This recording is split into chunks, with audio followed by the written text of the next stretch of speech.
Bonjour et bienvenue dans les questions-réponses bibliques, où je tente humblement d'apporter les réponses à vos questions selon ce que je connais de la Bible.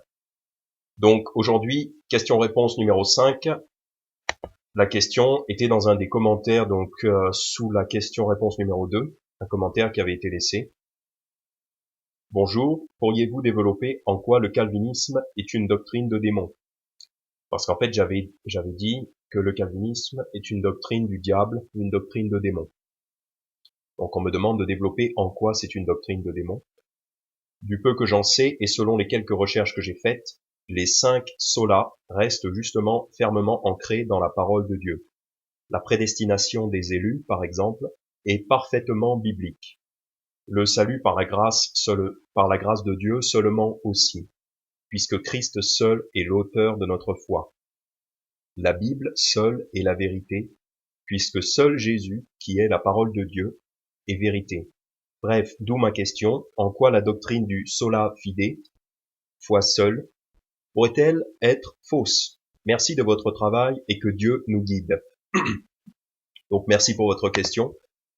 D'abord, je voudrais dire que c'est très important de bien définir les termes. C'est très important de bien définir ce qu'on entend par calvinisme, parce que ici, j'ai l'impression que vous qui posez la question, vous confondez calvinisme avec les 5 solas du protestantisme. Et en fait, je dis que le calvinisme est une doctrine de démon, et je vais dire en quoi c'est une doctrine de démon, parce que je vais définir le calvinisme. Je vais définir ce que j'ai compris comme étant le calvinisme, et en quoi cette définition-là du calvinisme, ça vient du diable, parce que c'est des fausses doctrines très dangereuses.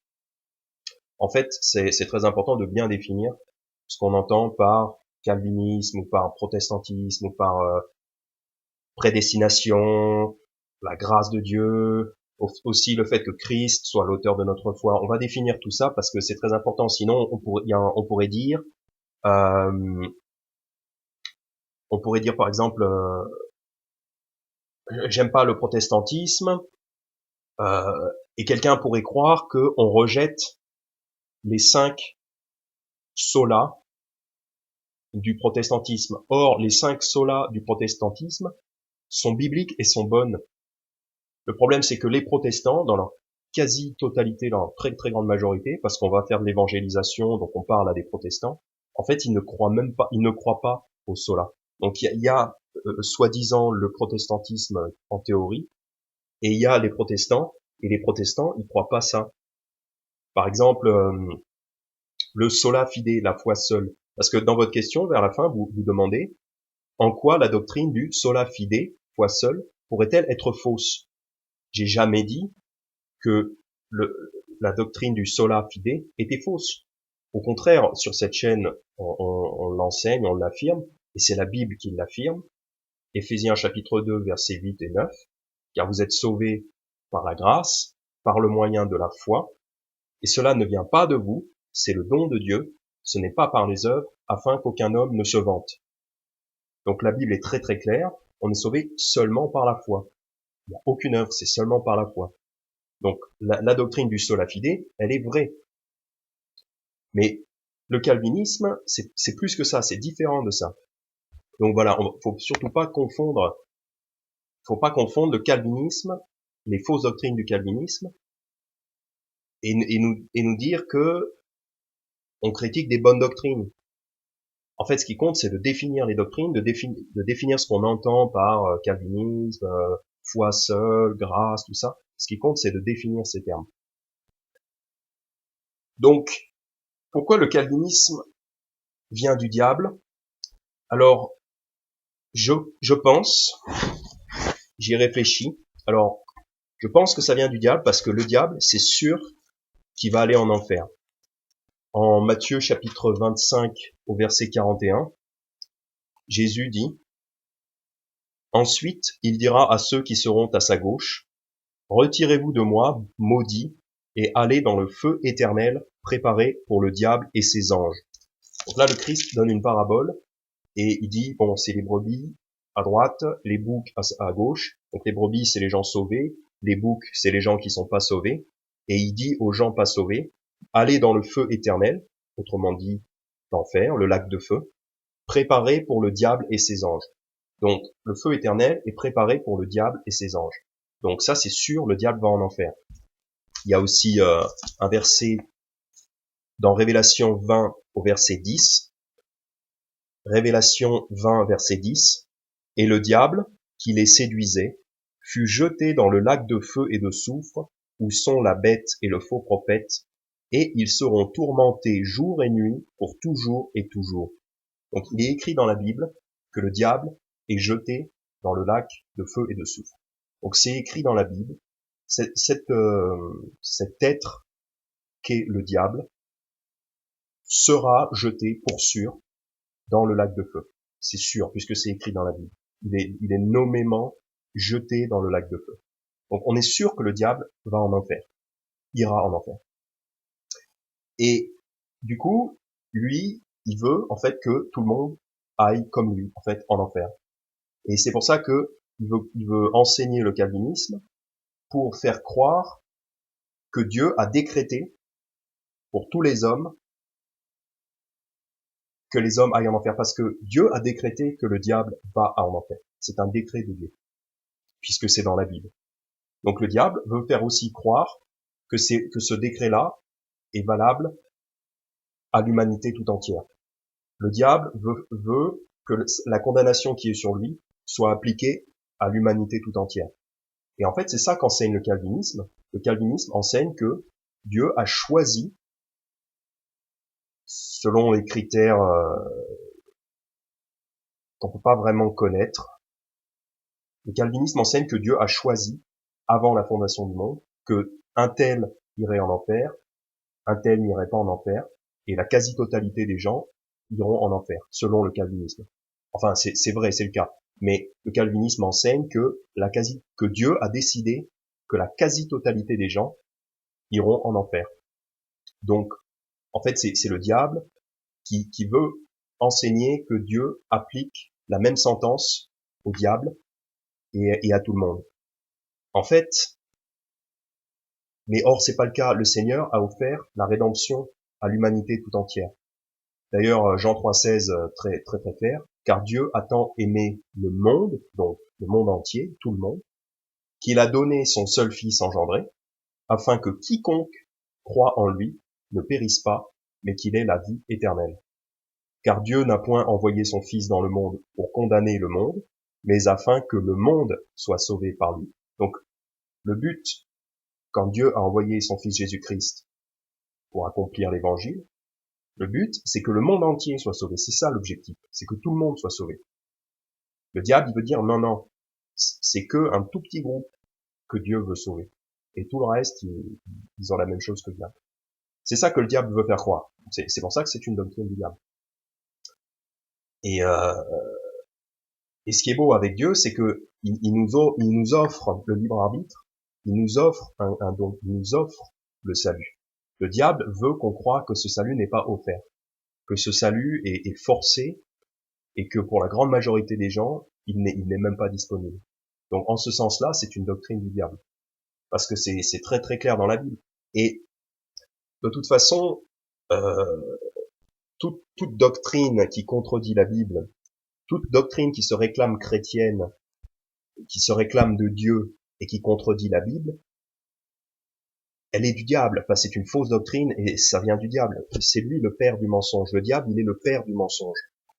Donc toute fausse doctrine, toute doctrine qui contredit la Bible, elle vient du diable. En 1 Timothée chapitre 2, au verset 4, la Bible dit, en parlant de Dieu notre Sauveur, qui veut que tous les hommes soient sauvés et qu'ils parviennent à la connaissance de la vérité. Donc Dieu veut que tout le monde soit sauvé, tous les hommes soient sauvés, et pas seulement un petit groupe. Voilà. Donc rien que comme ça, on peut très bien voir que le calvinisme est une doctrine du diable. Donc, dans votre question, en fait, je pense que vous confondez le calvinisme avec le protestantisme parce que vous me donnez, vous dites selon les recherches que j'ai faites, les 5 solas restent justement fermement ancrés dans la parole de Dieu. je connais pas forcément trop les 5 solas, mais le calvinisme, c'est pas les 5 solas. Le calvinisme, c'est autre chose. Les 5 solas du protestantisme, elles sont bonnes et bibliques. Par exemple, sola scriptura, le fait que toute notre doctrine doive venir de la Bible, de l'Écriture, ça, c'est vrai, c'est bon, c'est biblique. Donc, quand on croit ça, on croit que toute notre doctrine doit venir de la Bible. En Révélation 22, versets 18 et 19, il est dit: Je déclare à quiconque entend les paroles de la prophétie de ce livre, que si quelqu'un y ajoute, Dieu fera tomber sur lui les plaies écrites dans ce livre. Et si quelqu'un retranche des paroles du livre de cette prophétie, Dieu retranchera sa part du livre de vie et de la sainte cité et des choses qui sont écrites dans ce livre. Donc à la toute fin de la Bible, en Révélation 22, le Seigneur dit: si quelqu'un ajoute les paroles à la prophétie de ce livre, Dieu fera tomber sur lui les plaies écrites dans ce livre. Donc en fait, le Seigneur est très très sévère concernant le fait de ne pas ajouter à ce qui est écrit dans la Bible. Donc c'est pour ça qu'on est sola scriptura. Quand on croit la Bible, toute notre doctrine nous vient de la Bible. Il y a aucune autre doctrine qui nous viendrait d'ailleurs. Toutes nos doctrines doivent provenir de la Bible. Et quand on fait venir nos doctrines de la Bible, on peut pas croire au calvinisme. Je vais vite fait le démontrer, mais c'est très simple. Quand on est sola scriptura, on peut pas être calviniste en fait. C'est pour ça que faut pas confondre les 5 solas avec le calvinisme. C'est complètement différent parce que si on croit vraiment les solas, notamment sola scriptura, on peut pas être calviniste. Je renie pas du tout par exemple, sola fide, la foi seule. Je dis pas du tout que c'est faux. Au contraire, ici sur cette chaîne, la Bible l'enseigne très clairement. On est sauvé seulement par la foi. Donc ça, évidemment. Mais le calvinisme, c'est pas ça. Le calvinisme, c'est une perversion des Écritures. Et vous dites dans votre question, vous dites la prédestination des élus, par exemple, est parfaitement biblique. Donc là, c'est là qu'il faut vraiment bien définir les termes. Parce que les calvinistes, quand ils disent prédestination, en fait, pour eux, par là, ils entendent que Dieu a choisi d'avance qui allait être sauvé et qui allait aller en enfer. Donc, par exemple, il a choisi que Bob irait au paradis et que Tom irait en enfer. Désolé. Mais et ils appellent ça la prédestination. Que Dieu, avant la fondation du monde, il aurait choisi que Bob irait au paradis et Tom irait en enfer. Mais c'est pas ça que ça veut dire la vraie prédestination biblique. C'est pas ça. La prédestination, selon la Bible, ça veut dire connaître à l'avance. Ça veut pas dire décider à l'avance. Ça veut dire connaître à l'avance. Par exemple, ce concept, il est dans 1 Pierre chapitre 1 au verset 2. Non, commençons au verset 1. Pierre, apôtre de Jésus-Christ, aux étrangers dispersés dans le Pont, la Galatie, la Cappadoce, l'Asie et la Bithynie, élus selon la prescience de Dieu, le Père, par la sanctification de l'Esprit, à l'obéissance et l'aspersion du sang de Jésus-Christ. La grâce et la paix vous soient multipliées. Donc là, il s'adresse à des frères, à des églises, il leur dit élus selon la prescience de Dieu. Prescience, ça veut dire savoir à l'avance. C'est pas que Dieu a décidé à l'avance, mais c'est que Dieu savait à l'avance. Par la sanctification de l'Esprit, à l'obéissance et l'aspersion du sang de Jésus-Christ. En fait, Dieu a décidé à l'avance que ceux qui croiraient en Jésus-Christ seraient sauvés, seraient ressuscités et seraient rendus conformes à l'image du Christ. Ça, Dieu l'a décidé à l'avance. Mais ça ne veut pas dire qu'il a décidé à l'avance qui allait bénéficier de ça. Il savait qui, il a décidé comment. Voilà. À l'avance, il a décidé que ça se passerait en Jésus-Christ. Mais il n'a pas décidé qui serait en Jésus-Christ. C'est par exemple, il y a un bon ami qui m'avait donné cet exemple-là pour illustrer ce concept. C'est comme si vous aviez un avion, il y a un avion qui va en direction du ciel. Okay, cet avion, c'est Jésus-Christ. Dieu a décidé que cet avion-là irait au ciel. Et tous ceux qui sont dans l'avion, ils vont aller au ciel. Tous ceux qui sont en Christ, ils vont aller au ciel, puisque Dieu a décidé que cet avion irait au ciel. Mais Dieu n'a pas décidé qui monterait dans l'avion. Ça, c'est votre choix. C'est votre décision à vous. Vous pouvez monter ou pas. Vous pouvez être en Christ. Vous pouvez mettre votre foi en Christ. Donc vous êtes en Christ. Dans ce cas, vous allez au ciel. Parce que de toute façon, Christ va au ciel. L'avion va au ciel. Tous ceux qui sont en Christ vont au ciel. Mais Dieu ne décide pas qui monte. Voilà. C'est offert à tout le monde. Mais Dieu ne décide pas qui monte. Il a décidé que ceux qui seraient en Christ iraient au ciel. Sont sauvés et iraient au ciel. Il n'a pas décidé qui. Donc voilà, c'est ça la prédestination. La prédestination, c'est que, de toute façon, il a été décidé que si vous placez votre foi en Christ, vous êtes sauvés, vous serez ressuscités, vous vivrez pour toujours, vous avez la vie éternelle, vous vivrez pour toujours avec Dieu. Vous êtes prédestinés à être conformes à l'image de Dieu. Mais ça ne veut pas dire qu'il a prédestiné un tel en particulier. Voilà. Donc, faut bien définir. Donc, dans ce sens-là, la prédestination, c'est biblique. Et le problème des calvinistes, c'est qu'ils ont une définition de la prédestination qui n'est pas la définition de la Bible. Donc là, c'est faux, c'est un mensonge, c'est du diable. Donc ensuite, dans votre question, vous dites le salut par la grâce de Dieu seulement aussi, puisque Christ seul est l'auteur de notre foi. Donc évidemment que le salut est par la grâce de Dieu seulement, parce que pareil, encore, on y revient, Éphésiens chapitre 2, versets 8 et 9. Enfin, c'est évident qu'on ne peut pas se sauver nous-mêmes. Le salut est par la grâce de Dieu. Ça veut dire que c'est seulement un cadeau de Dieu. Le salut est par la grâce de Dieu seulement. Évidemment, parce que c'est comme si vous disiez, si vous avez un cadeau, si vous donnez quelque chose à quelqu'un, ben c'est soit gratuit, soit payant. Il y a pas de juste milieu. Quelque chose, c'est soit gratuit, soit payant. Donc c'est soit la grâce seule, soit c'est payant. Et le salut, c'est la grâce seule. Donc évidemment, c'est vraiment la base. Mais le problème, donc, là vous dites, puisque Christ seul est l'auteur de notre foi. Encore une fois, il faut définir ce que ça veut dire. Qu'est-ce que ça veut dire, l'auteur de notre foi? Et là, j'ai l'impression que vous pensez à une mauvaise définition.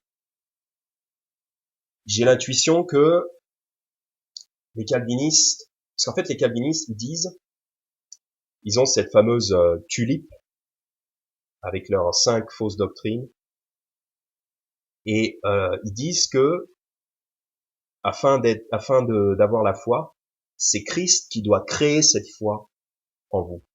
Ça, c'est ce que les calvinistes disent. Ils disent que Christ doit créer cette foi en nous. C'est pour ça qu'ils disent que Christ est l'auteur de notre foi.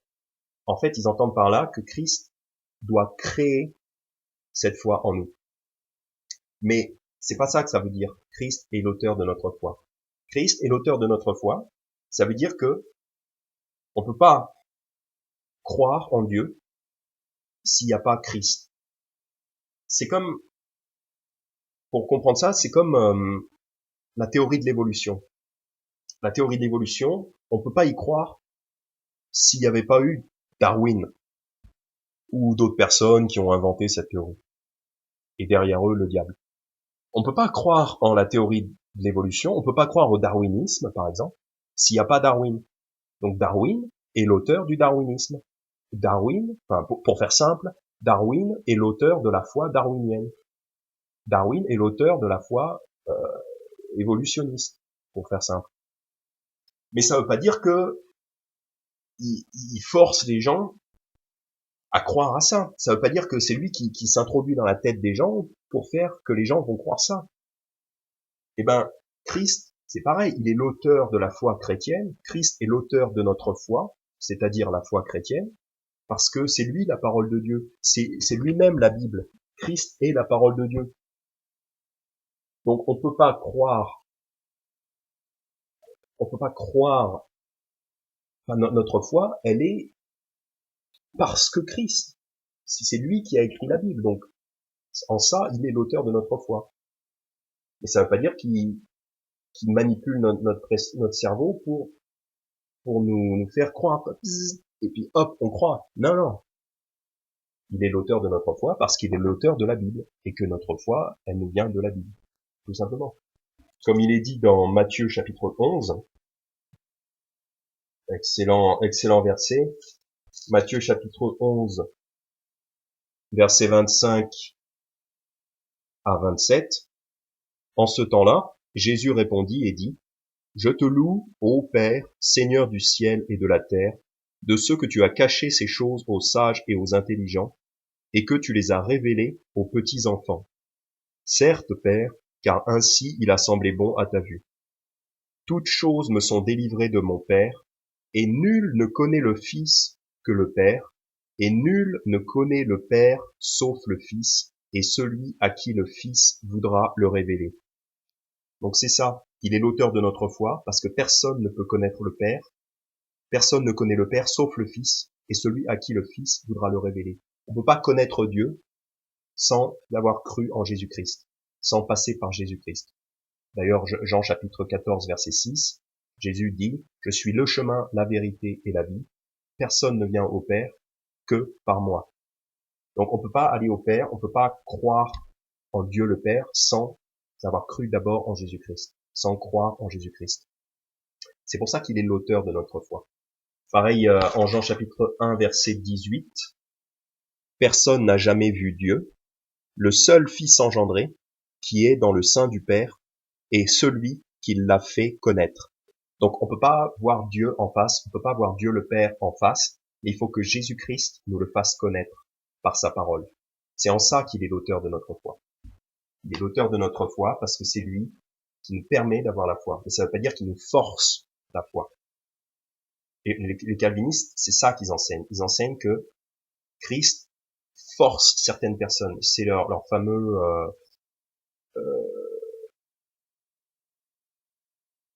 le U de leur tulipe, unconditional election, le fait qu'il n'y a pas de condition à l'élection. En gros, que Dieu a choisi de force quelqu'un.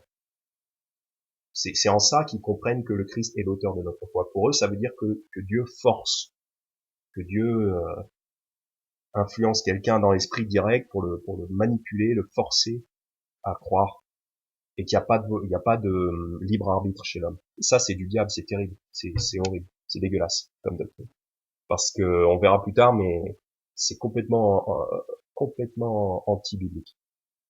Donc si vous êtes vraiment sola scriptura, vous n'êtes pas calviniste, parce qu'il suffit d'étudier un tout petit peu les Écritures pour absolument démolir le calvinisme, qui est une complète autre religion. Donc attention à bien définir les termes, la prédestination. Attention à bien définir aussi le fait que Christ est l'auteur de notre foi. Attention à ce que vous entendez par là. La façon dont les calvinistes le définissent, c'est absolument faux. Alors ensuite, donc on va montrer rapidement en quoi le calvinisme, au sens de la fameuse tulipe, est une complète perversion de la parole de Dieu. Parce qu'en fait, quand on parle de calvinisme, on pense à cette fameuse tulipe. Et c'est rigolo parce que une fois, dans un commentaire de vidéo, j'avais écrit, enfin je sais plus qui c'est qui avait écrit, peut-être moi qui avait écrit, le calvinisme est complètement faux, c'est du diable. Et quelqu'un avait dit, je ne suis pas calviniste, mais je crois aux 5 points de la tulipe. Et c'était marrant parce que en fait, ça nous montre bien qu'il faut vraiment définir ce qu'on entend par les mots qu'on utilise. Parce que cette personne-là disait qu'elle n'était pas calviniste, mais qu'elle croyait aux 5 points tulipe. Donc, le problème, c'est les 5 points. C'est ça, les fausses doctrines. Si on est un calviniste qui croit pas aux 5 points, dans ce cas-là, à la limite, je dirais, il y a pas de problème. Enfin, quel est votre problème? Si vous croyez pas aux 5 fausses doctrines du calvinisme, et que vous vous dites calviniste, bah, en fait, vous n'êtes pas vraiment calviniste. Donc, en fait, dans le fond, il y a peut-être pas de problème avec vous. Par contre, si vous dites que vous n'êtes pas calviniste, mais que vous croyez aux 5 points de la tulipe, là, il y a un gros problème avec vous. Vous croyez 5 doctrines très graves.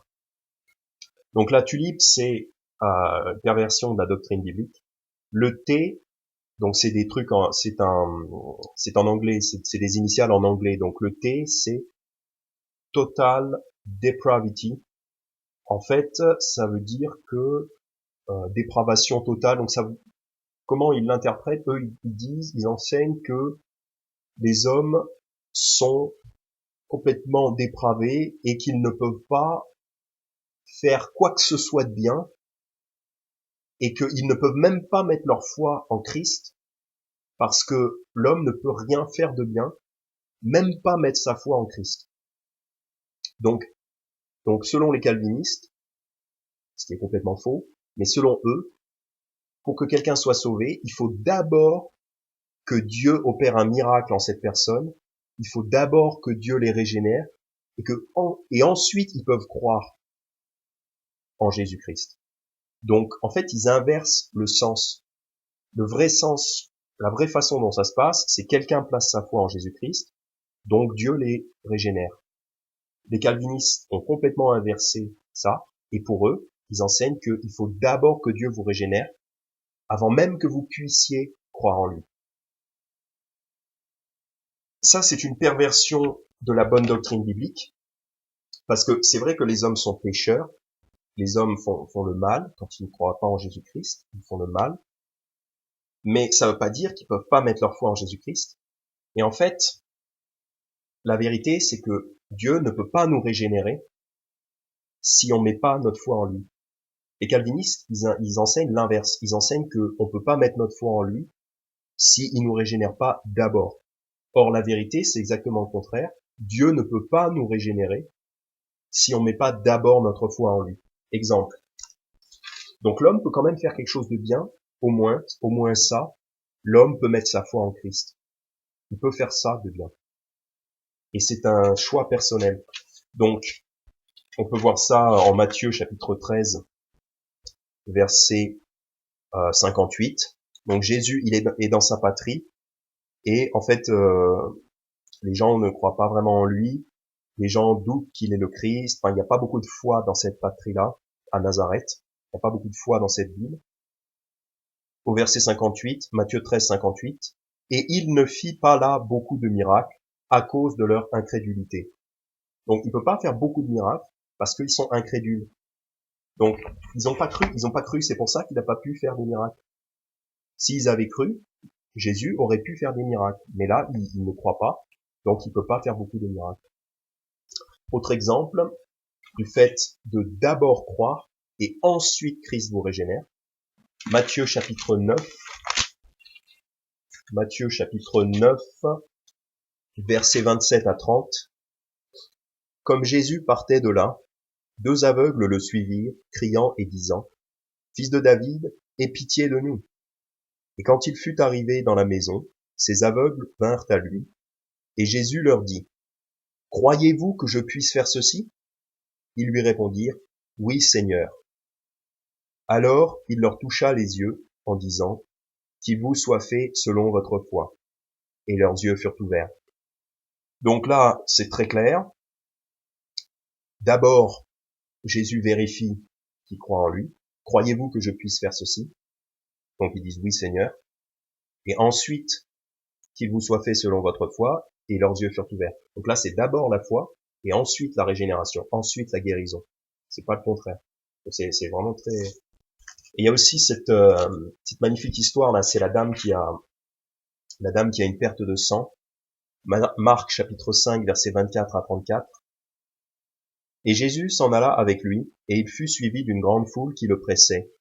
Alors une femme malade d'une perte de sang depuis 12 ans, qui avait beaucoup souffert entre les mains de plusieurs médecins, et qui avait dépensé tout son bien sans en avoir reçu aucun soulagement, mais qui était plutôt allée en empirant, ayant entendu parler de Jésus, vint dans la presse par derrière et toucha son vêtement. Car elle disait, si je touche seulement ses vêtements, je serai guérie. Donc là, on voit qu'elle a la foi. Elle croit déjà, si je touche seulement ses vêtements, je serai guérie. Et au même instant, la fontaine de son sang fut asséchée, et elle sentit en son corps qu'elle était guérie de cette plaie. Et aussitôt, Jésus, connaissant en lui-même la vertu qui était sortie de lui, se tourna dans la foule en disant, Qui a touché mes vêtements? Et ses disciples lui dirent, Tu vois que la foule te presse et tu dis, Qui m'a touché? et il regardait tout autour pour découvrir celle qui avait fait cela. Alors la femme, effrayée et tremblante, sachant ce qui avait été fait en sa personne, vint et se jeta devant lui, et lui dit toute la vérité. Et Jésus lui dit, « Ma fille, ta foi t'a guérie, va en paix et sois guérie de ta maladie. » Là, c'est magnifique parce que il y a une dame qui a la foi en Jésus, elle croit que rien qu'en touchant son vêtement, ça peut la soigner. Et Jésus ne sait même pas qu'elle est là. Et pourtant, cette femme est régénérée. En fait, Jésus, il s'en aperçoit après que le miracle ait été accompli. C'est magnifique. Donc là, on voit vraiment que la dame avait la foi et Jésus était même pas au courant. La régénération vient, le Christ n'était même pas au courant. Il est au courant seulement après, parce qu'il ressent qu'une vertu est sortie de lui. Donc là, ça démolit complètement cette fausse doctrine du calvinisme. Là, on voit bien que la femme avait eu la foi avant. Dieu n'a pas pu la régénérer avant, non, elle a eu la foi avant. Le Christ n'était même pas au courant qu'elle était derrière lui à le chercher. C'est magnifique, j'adore. Et, euh, et il lui dit, ta foi t'a guéri, va en paix et sois guéri de ta maladie. Donc on voit bien que les hommes peuvent mettre leur foi en Jésus-Christ, peuvent faire cette chose-là. Donc dire que Christ est l'auteur de notre foi, ça veut pas dire que c'est lui qui va nous créer une foi en nous comme s'il nous mettait cette pensée-là dans la tête. Non. Il est possible de croire en lui. Parce que c'est lui qui l'a rendu possible en prêchant. Et en nous donnant sa parole, sa Bible. Mais l'homme peut choisir ensuite de mettre sa foi. Et la foi en Christ vient avant la régénération. Et non pas le contraire. Ensuite, il y a le fameux U de la tulipe. Donc, U, ça veut dire unconditional election. Donc, élection inconditionnelle. Le fait que, donc ça, c'est le concept calviniste faux qui enseigne que Dieu a choisi certaines personnes pour être sauvées et qu'il n'y a aucune condition à ça. Donc, ça c'est faux. Donc, tout simplement, Romains chapitre 10, verset 9, que si tu confesses de ta bouche le Seigneur Jésus et que tu crois dans ton cœur que Dieu l'a ressuscité des morts, tu seras sauvé. Donc là, il y a un si. Le si, ça exprime la condition. Donc, il y a une condition pour être sauvé, c'est de croire la parole de Dieu. Si tu confesses de ta bouche le Seigneur Jésus, ça veut dire si tu es d'accord, si tu es en accord avec ce que dit le Seigneur Jésus, donc si tu crois à l'évangile, si tu crois à la Bible, et si tu crois que Dieu l'a ressuscité des morts, tu seras sauvé. Donc il y a une condition. La condition, c'est de mettre sa foi en Jésus-Christ. Jean 3, 36, celui qui croit au Fils a la vie éternelle, mais celui qui ne croit pas au Fils ne verra point la vie, mais la colère de Dieu demeure sur lui. Donc là, il y a une condition. Croire au Fils de Dieu, croire en Jésus-Christ. Donc évidemment qu'il y a une condition.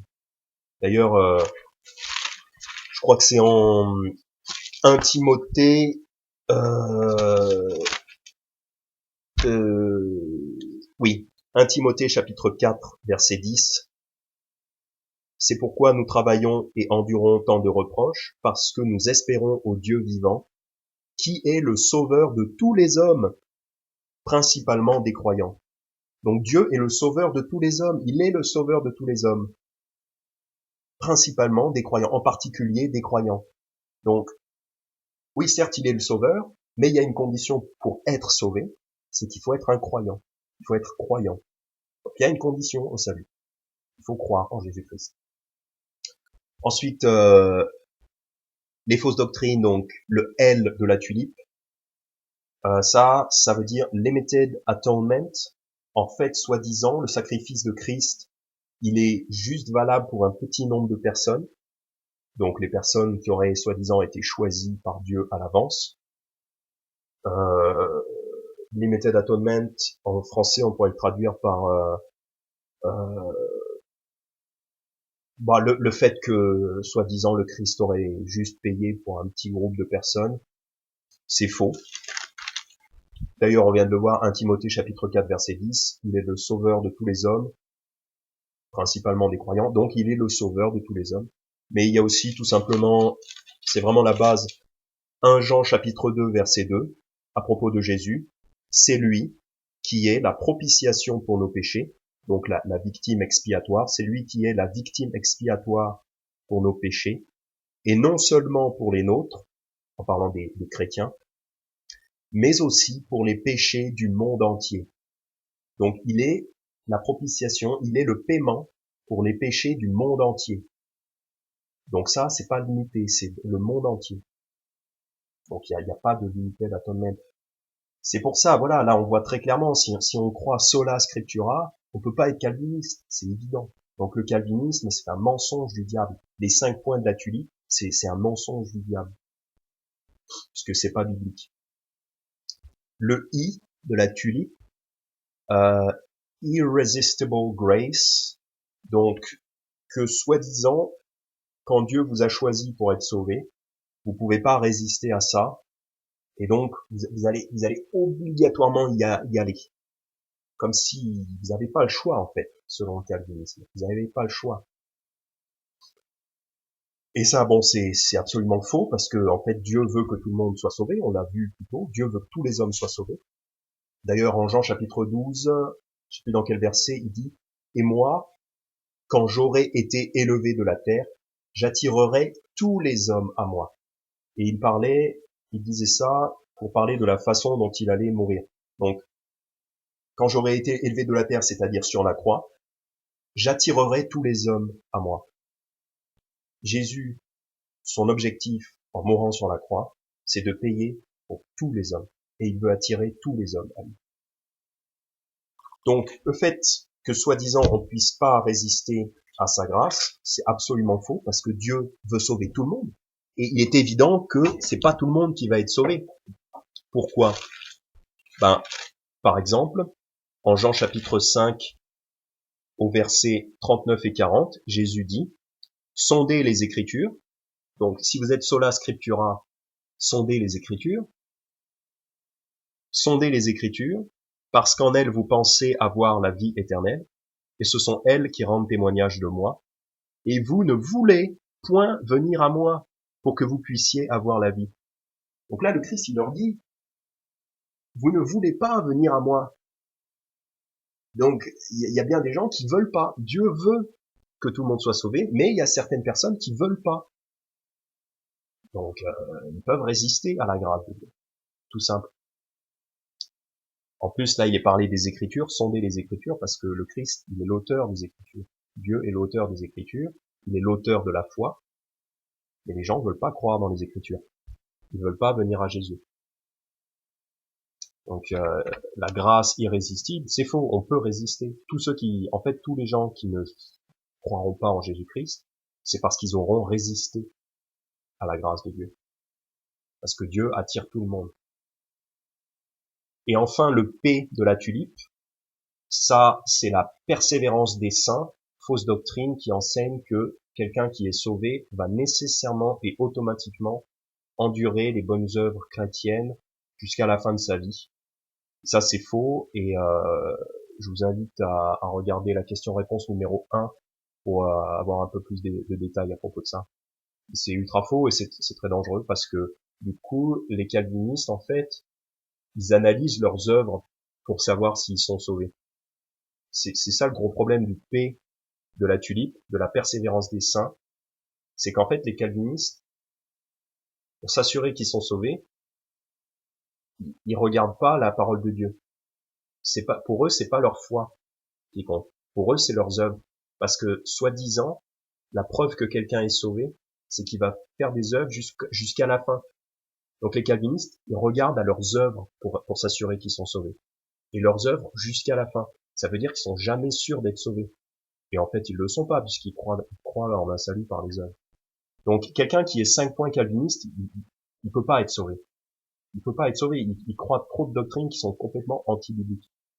Et si vous croyez ces doctrines-là de la tulipe, reconsidérez vos croyances. Et je vous invite à croire ce que dit la Bible, parce que et en plus, si vous pensez que l'homme ne peut pas choisir de croire en Christ, si vous pensez que l'homme n'a pas le choix, donc cette prédestination, cette soi-disant prédestination, je me demande si vous croyez que vous-même avez le choix. Si vous croyez que les gens ne peuvent pas avoir le choix, Dans le fond, vous croyez que vous non plus, vous pouvez pas avoir le choix. Et si vous croyez que vous non plus, vous pouvez pas avoir le choix, vous pouvez pas faire ce choix, en fait. Et j'ai l'impression que un calviniste qui croit ça, en fait, il peut pas vraiment mettre sa foi en Christ parce qu'il croit pas qu'on peut mettre sa foi en Christ. Donc lui-même, il peut pas vraiment mettre sa foi en Christ. C'est pour ça qu'il regarde à ses œuvres. Bon, ça c'est plutôt une pensée que j'avais eue comme ça. Mais voilà, la tulipe calviniste est coupée par la parole de Dieu. C'est absolument une fausse doctrine. Alors un exemple de la vie réelle, pourquoi c'est du diable. Je suis en train de lire Histoire des églises baptistes. Alors, je sais pas si on le voit là à la caméra. Histoire des églises baptistes dans le monde par Georges Rousseau, pasteur. Histoire des églises baptistes dans le monde. Et en page 72, il parle de différents types de baptistes. C'était au XVIIIe siècle. Parallèlement aux baptistes généraux, donc ça c'est les baptistes qui croient que tout le monde peut être sauvé, ou qui ont la vraie doctrine. Parallèlement aux baptistes généraux, un second groupe de baptistes se forma en Angleterre, d'inspiration calviniste quant à la doctrine, et comme cela croyait à une application particulière de l'œuvre expiatoire du Christ, c'est-à-dire réservée aux seuls élus ou prédestinés. Donc là c'est ce qu'on a vu, ils croient qu'il y a seul un petit groupe de personnes élus d'avance, choisis d'avance par Dieu, et que le salut est réservé uniquement à ces gens-là, donc on a vu que ça c'était faux. On les distingua des autres en les appelant baptistes particuliers. Donc à cette époque-là, il y avait les baptistes généraux, donc qui croient à la Bible, qui croient que tout le monde peut avoir accès au salut, et il y a les baptistes particuliers qui sont des protestants, des calvinistes, pardon. Les baptistes particuliers qui sont des calvinistes. Donc ils croient à cette fausse doctrine que Dieu a choisi certaines personnes à l'avance. Et ensuite, alors pourquoi c'est très dangereux? Donc on va en page 76. Donc en page 76, donc de l'histoire du baptisme, histoire des églises baptistes dans le monde, page 76.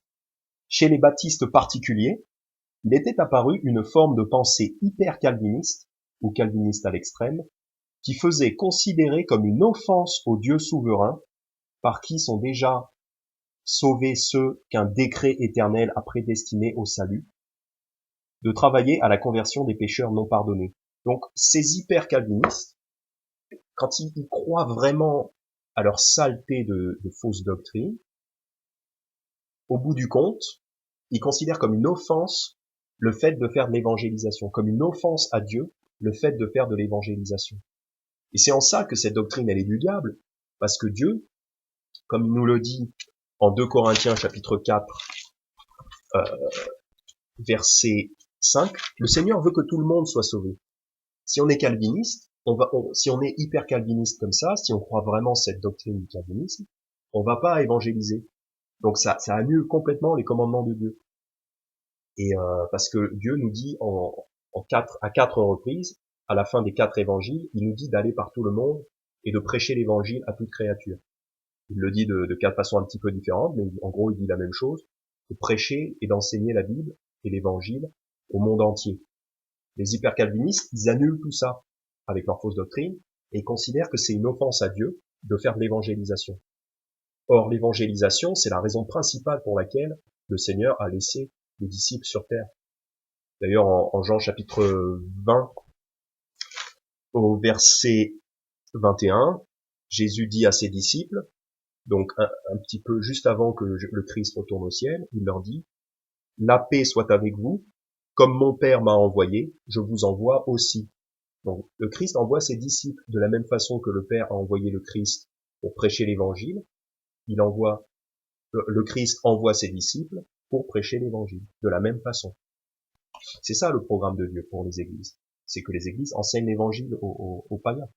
Et les calvinistes, ils annulent ça, donc c'est absolument du diable. En 2 Corinthiens chapitre 4, on a vu ça dans la question-réponse numéro 2, la parabole des 10 vierges. 2 Corinthiens chapitre 4, versets 3 à 7, nous dit que si notre évangile est voilé, il est voilé pour ceux qui sont perdus. Donc, si on cache l'évangile, si on ne le prêche pas, si on le garde pour nous, si on ne le prêche pas à tout le monde, si notre évangile est voilé, caché, il est caché pour ceux qui sont perdus. En qui le Dieu de ce monde a aveuglé les pensées de ceux qui ne croient point, de peur que la lumière du glorieux évangile de Christ, qui est l'image de Dieu, ne brille pour eux. Donc là, il est dit que le Dieu de ce monde, c'est-à-dire le diable, a aveuglé les pensées de ceux qui ne croient pas. Ceux qui ne croient pas, ils sont aveuglés. Donc le diable, c'est ça qui fait, il aveugle les gens. C'est pour ça que le diable a créé les fausses religions. C'est pour ça que le diable a créé le calvinisme. C'est pour que les chrétiens n'aillent pas faire resplendir la lumière de l'évangile du Christ. Parce que Dieu veut que la lumière de l'évangile du Christ jaillisse et illumine les perdus. Le diable ne veut pas ça. Le diable veut que les perdus restent dans les ténèbres, dans l'aveuglement. Et si on est calviniste, on cache la lumière. On cache la lumière.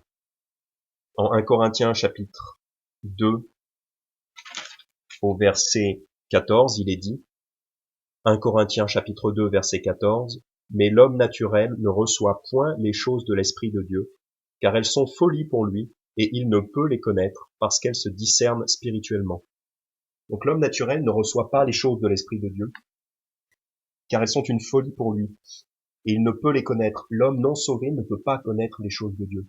C'est pour ça qu'il a besoin que quelqu'un aille vers lui, afin de connaître ces choses-là. Les calvinistes, ils disent, ah non, non, c'est une offense, Dieu a déjà choisi qui allait être sauvé et tout, donc c'est une offense d'aller faire de l'évangélisation. Et si les gens ont cette attitude-là, si les gens ont cette pensée-là, ils font pas d'évangélisation, et du coup, ils laissent le diable avoir le contrôle sur les gens. En fait, ils permettent au diable d'avoir le contrôle sur les gens. Et c'est très méchant d'être calviniste. C'est vraiment dégueulasse. Parce que les gens ne peuvent pas croire s'il n'y a pas quelqu'un qui leur explique. Comme il est dit en Romains chapitre 10, des versets très célèbres. Romains 10, commençant au verset 13, « Car quiconque invoquera le nom du Seigneur sera sauvé. Comment donc invoqueront-ils celui auquel ils n'ont point cru? Et comment croiront-ils en celui dont ils n'ont pas entendu parler? Et comment entendront-ils sans un prédicateur ?» Donc, le Seigneur nous dit, le salut est très simple. Quiconque invoquera le nom du Seigneur sera sauvé. Mais comment ça se pourrait s'il n'y a pas quelqu'un qui va expliquer qui est le Seigneur Jésus-Christ, qu'a-t-il fait pour nous, et juste comment être sauvé, juste par la foi seulement. S'il n'y a pas quelqu'un qui explique ça aux gens, ils ne peuvent pas être sauvés. Et le calvinisme veut bloquer cet effort d'évangélisation. C'est vraiment très moche, très très très très maléfique. Et pour finir, je voulais vraiment dire que c'était très important de définir les termes, parce que dans le commentaire et la question du monsieur, il me demande en quoi la doctrine du sola fide pourrait-elle être fausse. Évidemment, j'ai répondu évidemment que la doctrine du sola fide, la foi seule, évidemment qu'elle est vraie, cette doctrine, évidemment que c'est la base de la Bible. Pareil, sola scriptura, l'écriture seule, évidemment, c'est évident pour nous, notre foi vient seulement de la Bible. Mais c'est hyper important de bien définir ce que veulent dire les mots. Parce que les 5 points du calvinisme, c'est des doctrines du diable. Mais j'ai rencontré un calviniste, je dirais pas son nom, mais il se disait calviniste, et pourtant, il est venu évangéliser avec moi en porte-à-porte. Et quand on a parlé à quelqu'un sur la façon d'être sauvé, on prêchait l'évangile à quelqu'un, cet ami, ce frère, donc pour moi je pense qu'il est sauvé, ce frère qui se dit calviniste, pour expliquer l'évangile à cette personne-là, il a pris l'exemple du monsieur qui est sur la croix à côté de Jésus et qui dit « Seigneur, souviens-toi de moi quand tu viendras dans ton royaume ». Cet exemple-là en Luc chapitre 23. Donc ce frère qui est calviniste enfin qui se dit calviniste, déjà il vient prêcher l'évangile avec moi, et en plus pour expliquer l'évangile, il explique l'évangile de la façon la plus simple et la plus authentique et la plus claire et limpide possible, c'est-à-dire en prenant l'exemple le plus magnifique, le plus simple et le plus limpide possible, qui est le voleur sur la croix.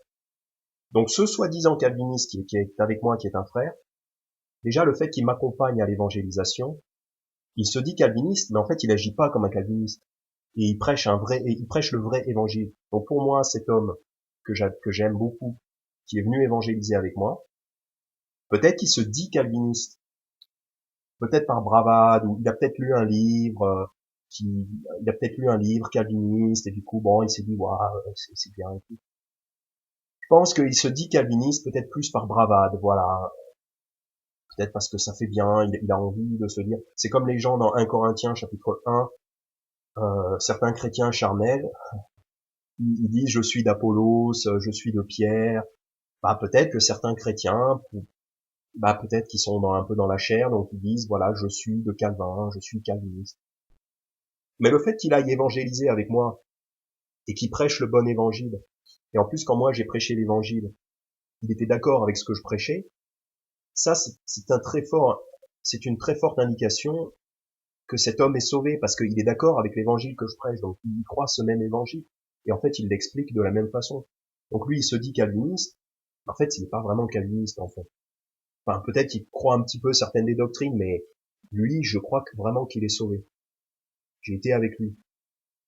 D'ailleurs, c'est bien pour voir que quelqu'un est sauvé. Et ce qui est bien, c'est d'aller évangéliser avec.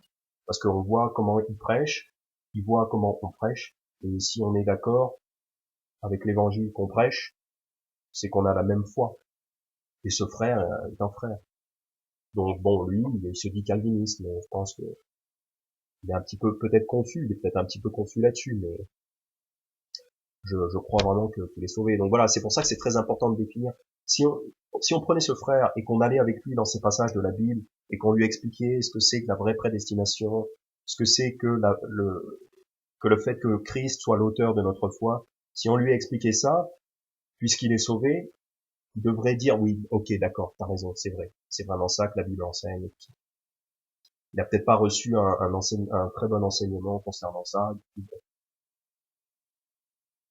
Donc voilà, c'est pour ça que c'est très important de définir les termes. Je dis pas que tous les calvinistes sont pas sauvés, parce qu'il y a beaucoup de gens qui se diraient calvinistes, qui se disent calvinistes, mais qui en fait sont probablement juste confus. Mais ces 5 points de la tulipe sont archi faux et très dangereux. Un autre exemple, c'est un très bon pasteur que j'aime beaucoup, que j'admire beaucoup. Il est sorti évangéliser avec quelqu'un qui se dit calviniste. Et ce pasteur que j'aime beaucoup a reçu beaucoup de critiques à cause de ça. Et, et même, moi je trouvais ça un peu bizarre voire même un petit peu gênant que ce pasteur aille évangéliser avec quelqu'un qui se dise calviniste. Mais ils sont allés évangéliser ensemble. Un calviniste qui va évangéliser, dans le fond, est-ce qu'on peut encore dire qu'il est vraiment calviniste? Puisqu'en fait, il agit pas comme un calviniste. Donc est-ce qu'on peut encore dire qu'il est vraiment calviniste? Et ce pasteur que je respecte beaucoup, à évangéliser côte à côte. Et c'est comme ça qu'on apprend à connaître un homme. C'est en évangélisant côte à côte avec lui. Parce qu'on entend ce qu'il dit, lui, il entend ce qu'on dit. Et ce pasteur que je respecte beaucoup a pu voir, a pu juger que cet homme est sauvé, est un frère. Donc, comme je fais confiance à ce pasteur, ben, je crois à son jugement, je fais confiance à son jugement. Donc, j'imagine que cette personne qui se dit calviniste est sauvée. Alors, il croit peut-être certaines fausses doctrines dans une certaine mesure, jusqu'à un certain point. Il croit certaines de ces doctrines peut-être du calvinisme jusqu'à un certain point. Mais je fais confiance à ce pasteur qui avait jugé que cet homme était sauvé. Donc, voilà, c'est pour ça que c'est très important parce que les mots c'est une chose. On peut dire calviniste, on peut dire protestant, on peut dire baptiste. Mais ce qui compte, c'est de définir ce que vous croyez et qu'on définisse ce qu'on croit par la Bible. C'est pour ça quand monsieur vous posez votre question, vous dites Christ seul est l'auteur de notre foi. Souvent, les gens, ils balancent des choses comme ça, et en fait, derrière, il y a un sens attaché. C'est comme la prédestination. On dit, voilà, la prédestination des élus est parfaitement biblique. Quand vous dites ça, en fait, dans votre tête, vous avez déjà une définition à vous. La prédestination des élus est biblique. Mais la définition que vous en avez, souvent, c'est ça qui est pas biblique, en fait. Donc, c'est très important de définir et d'exposer très clairement nos croyances. Et les calvinistes, les gens qui se disent calvinistes,